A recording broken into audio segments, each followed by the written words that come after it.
Alright, so in honor of this episode, we are going to stay in this position the whole entire time. This is Still, still, thank you, I couldn't turn my head to look at the screen. This is still, which opens with a picture of them as statues, which has nothing to do with anything except that statues are still. and the butterfly. And there was a butterfly in there, so that connects. This is an episode where Finn and Jake wake up frozen exactly like in this position in their sleep. And it's the Ice King, is in our Ice King episode. And he has frozen them and won't unfreeze them until he deems them friends, like good friends. And they have to match his criteria, which includes impersonating one another, sharing like slumber party stories about girls, and watching horrible slideshows of his photography, most of them of Gunter, who is a little bitch in this episode, by the way. Like, all he does is try to knock over the bottle that can unfreeze them, and it's like, there's no reason why. Nothing Gunter's ever done in the past indicates he's like this, so it's really bizarre. And while that's going on, Finn tries to contact, what was it called? Astral Beast. The Astro Beast? Like his Astral Beast. His Astro Beast, yeah, which it turns out was just butterflies. But it works okay because the butterflies, there's a lot of them, and they pick them up and try to fight the Ice King, but they bring in the wrong potion, and he gets frozen. And then when they try to get Gunter to unfreeze them, he knocks it over and does the little dance. But sadly, he doesn't sing about punching buns. That was a very similar dance.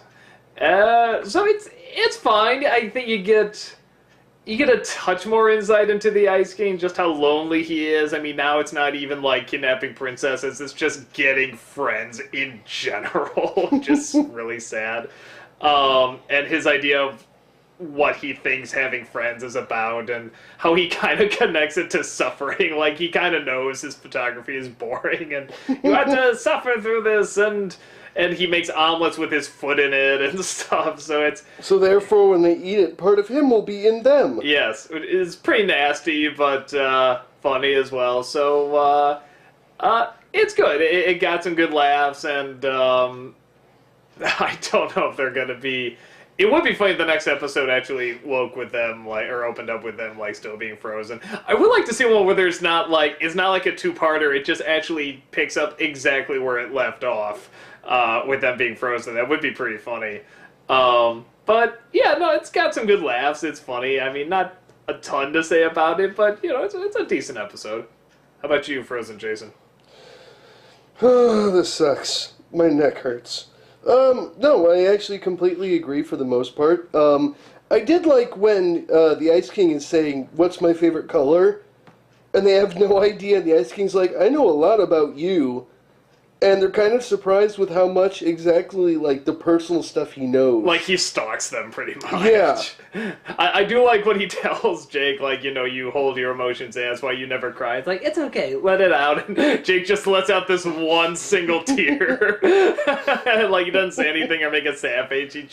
He still frozen just as one tear falls, so that was pretty funny. I also really like, or I guess more am disturbed by than like, the one scene where Gunter gets free of his chains, and he goes after the bottle, and the Ice King puts him next to Jake, and he starts messing with Jake. If you notice, he starts humping Jake's face. Yeah, I wasn't sure if I saw that right either. Or hold on, could it be he was pecking his face? Because that's sort of what I thought. Like, he was moving his head back and forth, but because he's such a small creature, his body was kind of moving with it. I don't know. I took it more as a humping of the face. It did look hump-ish. Yeah. But, again, for the kids watching, maybe it was just pecking the face. Who knows? You know, ghosts can get their heads cut off, too, and it's okay. I did also like how the Ice King dressed as Jake. Or as Finn, and then when he's about to change into Jake... It's like, no, God! That was awesome. I like how his underwear is so bizarre, too, the Ice King. It's like all these weird bandages and stuff. He's like 1/4 the mummy. Yeah, I also...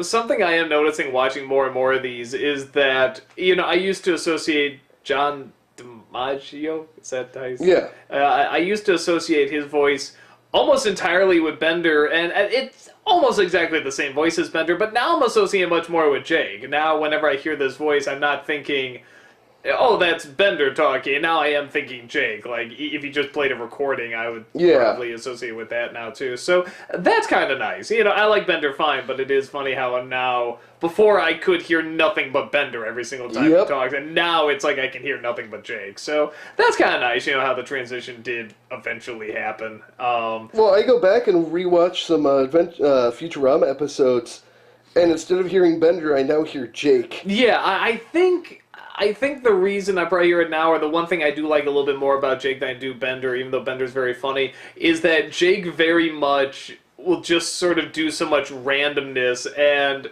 it's all for fun. You know, he'll just make up a song or make up a word or say or whatever he wants because it's just kind of fun, you know, and it's... What's wrong with having fun? And where Bender, it's like, he's a party animal too, but he's like, he kind of has fun hurting people also and putting them in misery. Yeah, Bender's just kind of an ass. Yeah, and he's got kind of a big ego and stuff like that. So, you know, which is funny, but I do find myself liking Jake more. So, there you go. I don't know who would win in an epic rap battle, but there it is. Any closing words before your arms fall off? No. Okay. I'm going to turn off the camera. Go for it. Good luck. I will summon my Astral Beast. Astral Beast, come to me. Astral Beast. Oh, that didn't sound good. You okay? No. Oh, crap. I can't do anything.